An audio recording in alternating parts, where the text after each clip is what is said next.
Assalamualaikum warahmatullahi wabarakatuh. Saya Isu Kaisi, NIM 856637544, Prodi PG PAUD, UP PCC UT Jambi. Saya di sini akan membuat tugas 3 MK Filsafat Ilmu dengan membahas topik pilar-pilar pendidikan dan relevansinya di era digital.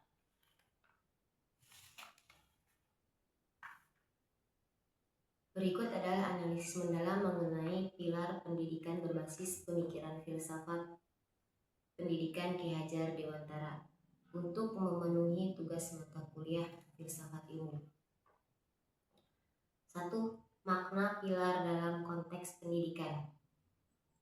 Dalam filsafat ilmu dan metodologi sistem, pilar bukan sekedar tiang penopang fisik, melainkan fondasi konseptual, aksiologi, dan epistemologi yang menjaga agar seluruh struktur pendidikan tidak runtuh di tengah perubahan zaman.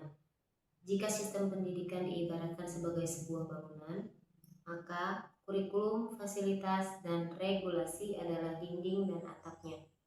Namun, pilarnya yang menancap ke dalam tanah atau akar budaya dan falsafah bangsa. Dalam konteks ini, pilar berfungsi sebagai dasar legitimasi, memberikan arah kemana manusia harus dibentuk atau tujuan pendidikannya. Sebagai tiang penguat, menjaga stabilitas moral dan kultural ketika sistem pendidikan diterpa arus globalisasi dan modernisasi. Yang kedua, prinsip dasar pendidikan Ki Hajar Dewantara. Filsafat pendidikan Ki Hajar Dewantara berakar pada sistem AMO yang memosisikan pendidik sebagai penuntut kodrat anak atau kodrat alam dan kodrat zaman, bukan penguasa yang memaksakan kehendak. 3 pilar utama atau semboyan Dikara adalah: yang pertama, Ingarso Sung Tulodo, atau artinya di depan memberikan teladan, yaitu guru adalah pengejawantahan dari nilai-nilai yang diajarkan.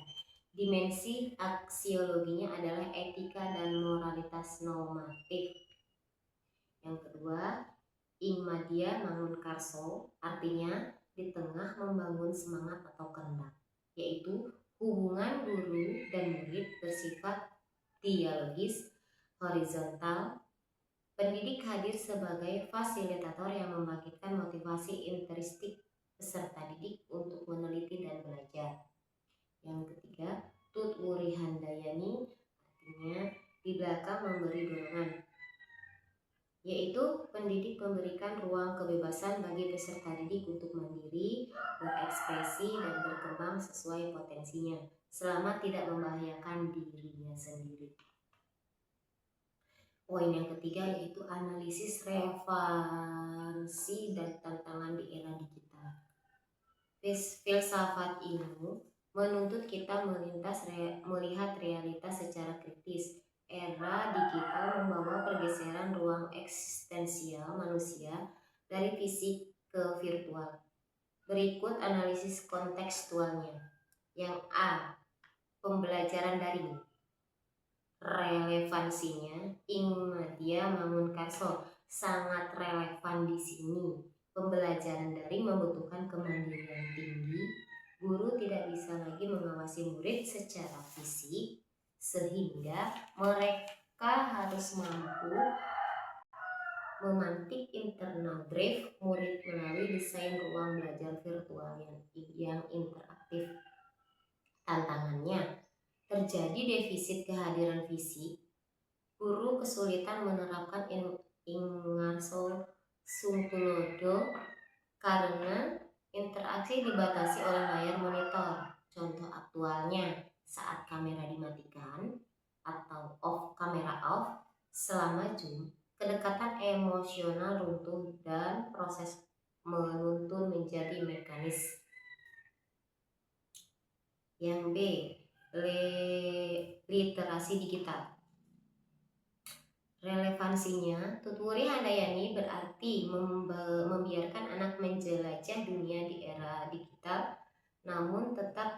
pengawasan makro. Literasi digital bukan cuma soal bisa pakai gawai, tapi wisdom atau kebijaksanaan dalam memilah informasi atau analisis epistemologis. Tantangannya banjir informasi dan hoaks. Tantangan guru adalah memberikan dorongan berupa kerangka berpikir kritis agar siswa mampu memfilter informasi secara mandiri, bukan malah melarang total penggunaan teknologi. Yang C, karakter peserta didik. Relevansinya, Ki Hajar Dewantara menekankan budi pekerti atau cipta, rasa, karsa, dan karya. Di era digital, karakter ini termanifestasi dalam bentuk kewargaan digital yang beretika. Tantangannya, maraknya cyberbullying, kecanduan gawai, plagiarisme berbasis artificial inteligensi. Karakter peserta didik menjadi rapuh karena mereka terbiasa dengan budaya instan. Disinilah keteladanan digital jadi guru sangat dirindukan. Yang D, peran guru. Relevansinya, guru bukan lagi satu-satunya sumber ilmu. Peran guru bergeser menjadi kurator, mentor, dan kompas moral. Tantangannya, kultur shock teknologis. Banyak guru terjebak pada pemikiran bahwa menguasai teknologi berarti sekedar bisa membuat PowerPoint. Padahal esensinya adalah bagaimana memanfaatkan teknologi untuk memanusiakan hubungan belajar.